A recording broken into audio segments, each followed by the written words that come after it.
So episode 2 has finally arrived, and I have to say, I actually was a little worried with this episode, because coming into this week, I was worried that they were going to go the route like they did with episode 1, where we're going to focus on primarily one character, and ultimately we would be able to tell that they would be the character who is going to get killed this week. Because with episode 1, I thought they did a brilliant job at really kind of like expanding on a character's backstory, and then when ultimately we literally witnessed a brutal death and then turning her into a zombified girl, it was unexpected. But if they went every single week of just focusing on one character, showing their backstory, and then killing them, it'd be very predictable, and it would kind of lessen the quality of the series. So I was pleasantly surprised with episode 2, how it focused on quite a few perspectives and some team-ups, things like that. Like, we have the monkey, we also have the rat, but then we also have the dog and the rooster, and I thought it was very interesting. Like, I had a sneaking suspicion the dog was going to get killed. He just seemed a little too arrogant, a little too kind of in your face, I'm going to betray this person before they can betray me. But I didn't expect ultimately how everything went down with this episode, and that's what I like about this series, because this has such a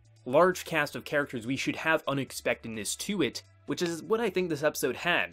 Because I quite enjoyed seeing just the different sides and the kind of team-ups, learning a bit more about how the floor came down, which it was just the monkey, and what she was doing. Also learning the fact that she is a pacifist who, in her life, like, she's kind of had stalemates non-stop in these wars, she's put aside differences, and that's why she kind of went the way she did within that episode, kind of like trying to make everyone's kind of side together, not try to kill each other, things like that, so it made sense. And I actually really enjoyed seeing a lot with the dog and also his abilities, which is pretty cool because he had this kind of like poison that when he bites people he can infect poison. But what's even more interesting is how he can make non-lethal poisons like he does to the rooster, which pretty much amplifies her bloodthirst and pretty much allows her to fight to her full potential. I just love how that backfires on him, and she literally just, like, I can't really tell if it was intentional or she was just like, she kind of lost her mind, like, okay, I need to start killing now. But it was so unexpected to see that she just grabs his head and then just crushes it, because I did feel like she was going to kill him, but not in that way. Like, I thought, okay, she's playing this kind of like nice girl persona, she's going to stab him in the back, she's actually going to be sick and twisted,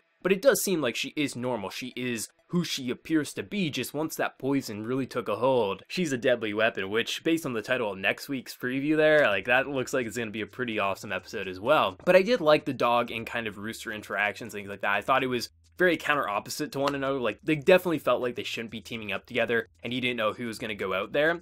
But I did like kind of his abilities and what he was bringing to the table, but also seeing the sort of like rat question, monkey, things like that. And I thought that was interesting. Like, it feels like the rat is going to be a curveball in this series, just based on the fact that the rooster and them were talking, like, hey, did you notice that sleeping guy? Like, doesn't he seem similar? So I'm wondering if maybe he was a past participant in one of these other wars or something like that, because I know they do say that he's young, but what if maybe that's part of his abilities, like he doesn't age or something like that? Like, what if he has experience in these wars before? Was he the son of someone? Like, there's so many ways that they could take the rat story, which I'm pretty interested in, but I am curious, like, who ultimately could win this war. Like, we have the Ox, who is a fan favorite, apparently, in this war because he is such a legendary killer, but you do question, is the pacifist going to win ultimately? Like, where are they ultimately going to go? Because so far, I do feel like they have a pretty good amount of unpredictability to the series. Like, it's not completely out of left field. Like, you could definitely watch the episode and feel like, I feel like the dog's gotta die. He feels a little too arrogant, but at the same time, they focused on quite a few characters. So there was that level of you don't know if he will die, and if he is going to die, how he's going to die, which was completely unexpected because he died because of his own doing. But it was pretty cool that he could actually make poison even for himself, so before he even ate that jewel,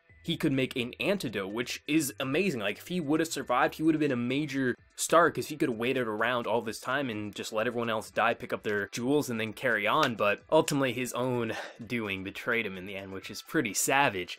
But I love this episode. Like, honestly, I don't know if I enjoyed it as much as the first episode, but it's definitely pretty close. Like, they're more or less on par with one another, and I just appreciate the fact that they didn't go the route like they did with episode 1, where we're just primarily focusing on one character, learning their backstory. Like, we started learning a bit more about the pacifists and things like that from a different perspective and just characters discussing. So it doesn't feel like we're just going to focus on one character at a time, learn their backstory, and then watch them get their head cut off, which is something that I think they need to do to keep it unpredictable. But at the same time, I'm enjoying all these characters. I feel like they're fun, they're interesting. The necromancy is just insane. Like, how are they going to be a necromancer? But at the same time, it could be the rat that comes out on top because, I mean, he is a rat. They're kind of little sneaky little buggers, but this is fun. Like, I thought just overall, the art quality is something that I really enjoy about this series because the art design is just so interesting and unique. Like, when the rooster, like, crushed the head and how the blood splatter worked, I thought that looked gorgeous but sick all at the same time. But I think just overall, the production quality so far for the series has been pretty top-notch. Not the best that I've seen this season, but it's definitely very enjoyable. And it feels like we're just gonna have an awesome series for this season here.